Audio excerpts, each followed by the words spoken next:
कोकण ग्रामविकास मंडळाच्या वतीने भाजप नगरसेवक सीताराम राणे यांच्या पुढाकारातून ठाण्यात सुरू असलेल्या भव्य मालवणी महोत्सवात खाद्य संस्कृतीच्या सुगंधासोबत साहित्य संस्कृतीचाही दरवळ अनुभवायला मिळाला आहे।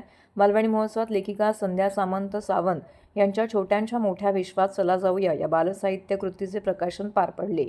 बालसाहित्यिका डॉक्टर सुमन नवलकर आणि नगरसेवक सीताराम राणे यांच्या शुभ हस्ते या पुस्तकाचं अनावरण करण्यात आलं आहे।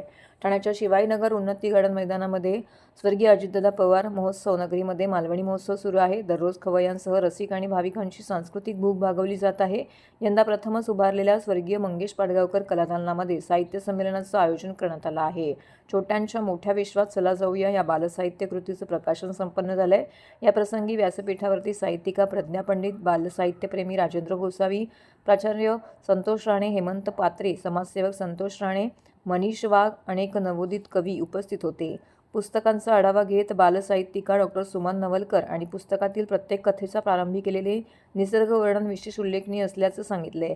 निसर्गाच्या जितके जवळ जाल तितके त्यांच्याशी एकरूप व्हाल। प्राणी पक्ष्यांचे विश्व निसर्गाशी घट्ट निगडीत आहे, त्यामुळे निसर्गाचे संवर्धन आणि जपणूक करणं आपली जबाबदारी आहे असं त्यांनी सांगितलंय। आजकाल मेट्रो मोनो प्रकल्पाच्या नावाखाली होणाऱ्या बेसुमार वृक्षतोडी विरोधात आवाज उठवणे एक प्रकारचं धाडस या माध्यमातून लेखिकेने दाखवलं आहे। तेव्हा अशा पुस्तकातून प्रेरणा घेऊन सर्वांनीच पर्यावरण रक्षणासाठी पुढाकार घेण्याचं आवाहन त्यांनी केलं। या मालवणी महोत्सवामध्ये गेली 15 ते 20 वर्ष आपण काव्य संमेलन आयोजित करतो। या काव्य संमेलनामध्ये नवीन जे कवी आहेत त्यांना संधी देतो, व्यासपीठ उपलब्ध करून देतो आणि त्यांची चांगल्या प्रकारे काव्याला आपण माझी आई कैलासवासी यमुनाबाई बाजी राणे नावाने आपण पुरस्कारही देतो। यावर्षी त्याच्यामध्ये एक विषय आपण ॲड केला आहे की या काव्य संमेलनाबरोबर छोटेखानी साहित्य संमेलन सुद्धा आपण या मालवणी महोत्सवात ठेवतोय। वेगवेगळे साहित्यिक आहेत, आपल्या परिसरात आहेत, ठाण्यामध्ये आहेत।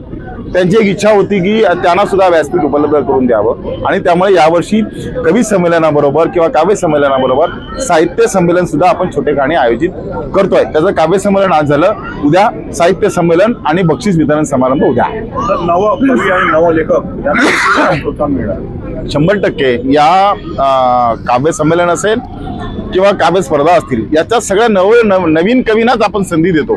जे पारंपरिक जुने आहेत त्यांना नाही, पण नवीन हे कलाकार घडावेत, कवी घडावेत, काव्यवाचक घडावेत, या दृष्टिकोनातून नवीन कवींचाच आपण विचार करतो आणि त्यांनाच पुरस्कार दिला जातो। तर रीलचं तुम्ही आज नवीन एक स्पर्धा ठेवली आहे, काय सांगाल त्याबद्दल? यावेळी असं सुचणे कल्पना की बरेच जण रील दरवर्षी बनवतात, तर यावर्षी आपण या रील बनवण्याची एक स्पर्धा का ठेवू नये आणि त्याप्रमाणे आपण या मालवणी महोत्सवामध्ये रीलची स्पर्धेचं आपण आयोजन केलं। त्यांना बक्षीस आपण 20,000, 15,000, 5,000 अशी बक्षीसं पण देतोय। तुम्हाला आश्चर्य वाटेल की जवळजवळ 40 ते 45 रील बनवणाऱ्या लोकांनी त्याच्यामध्ये स्पर्धेमध्ये सहभाग घेत आहे। कालच एका स्पर्धकाने जे रील बनवलं त्याला 998K म्हणजे जवळजवळ 9,98,000 लोकांनी ती रील पाहिली आणि ह्याने इतरांनी जे आहेत ते 200-100Kच्या खाली नाहीत, म्हणजे 1,00,000-1.5 लाखाच्या वरती सगळे व्ह्यूअर्स आहेत। एवढा मोठा प्रतिसाद या रीलच्या माध्यमातून मिळतो। याचं कारण असं आहे की लोक 1-2 मिनिटाची एकाच मिनिटाची क्लिप अगदी सर्वजण पाहतात। ती जर आपण 15 मिनिटं 10 मिनिटं बनवली तर पाहत नाही आणि लोकांपर्यंत पोहोचण्याचा एक सध्या या मीडियातला एक चांगला भाग आहे आणि तो लोकांपर्यंत चांगल्या प्रकारे पोहोचतोय आणि तीच आमची इच्छा आणि भावना होती की हा जो मालवणी महोत्सव आहे तो जास्तीत जास्त लोकांपर्यंत पोहोचावा। अजून काय विशेष प्रोग्राम तुमच्याकडे आता होणार आहे येणाऱ्या दिवसामध्ये आमची डबल बारी, जी कोकणातलं कलापैकी एक कला आहे आणि कोकणाचं वैभव आहे, ती शनिवारी आहे। या परिसरातल्या महिला भगिनींसाठी आपण दरवर्षी खेळ पैठणीचा असा कार्यक्रम ठेवतो।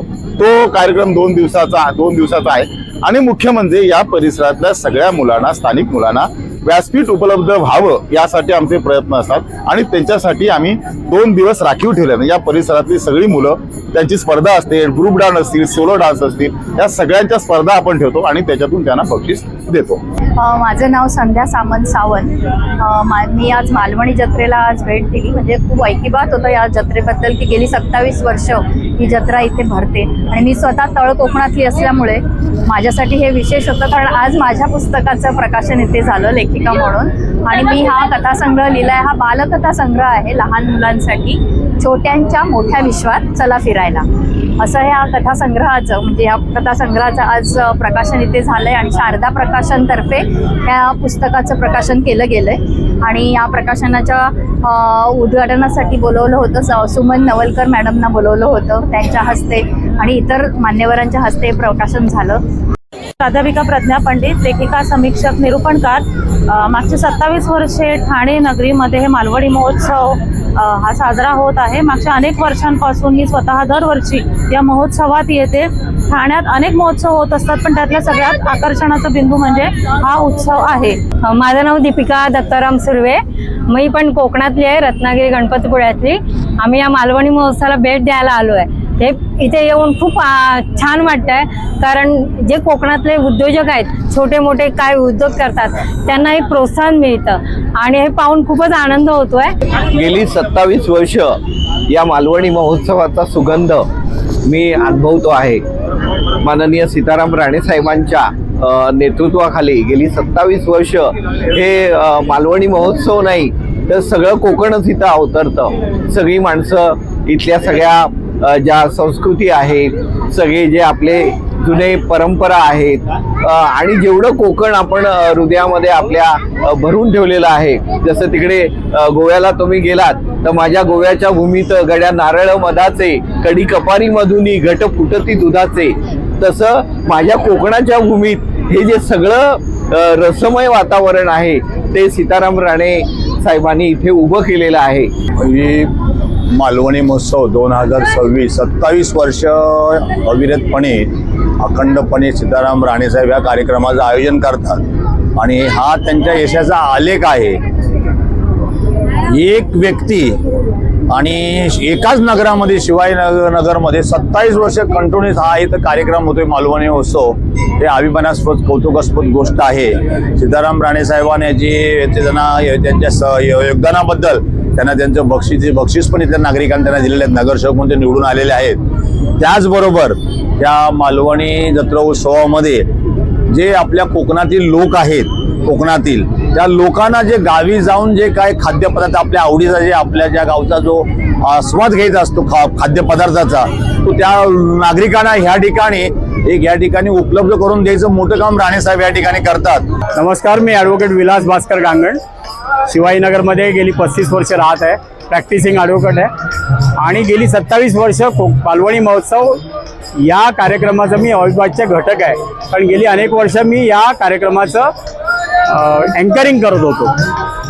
मी स्वतः कोकणातल्या लांजा तालुक्यातील रत्नागिरी जिल्ह्यातील आहे आणि त्यामुळे इथे आल्यानंतर मला असं भास होतो की इथे कोकणच अवतरलंय की काय. इथे आल्यानंतर आपल्याला कोकणातल्या ज्या वस्तू इतर ठिकाणी तुम्हाला मिळणार नाहीत त्या सगळ्या वस्तू इथे मिळत असतात. उदाहरणार्थ काजूगर असतील, कडकडे लाडू असतील, सुकी मच्छी असेल किंवा सी फूडचा आस्वाद घेण्यासाठी वेगवेगळे हॉटेल्स असतील. मी भीमराव शिरसाट बोलतोय. आज राणे साहेबांनी जे आज 27 वर्ष चालवलेलं आहे मालवणी महोत्सव, हा खरा वाखाणण्याजोगा आहे आणि बघण्याजोगा आहे.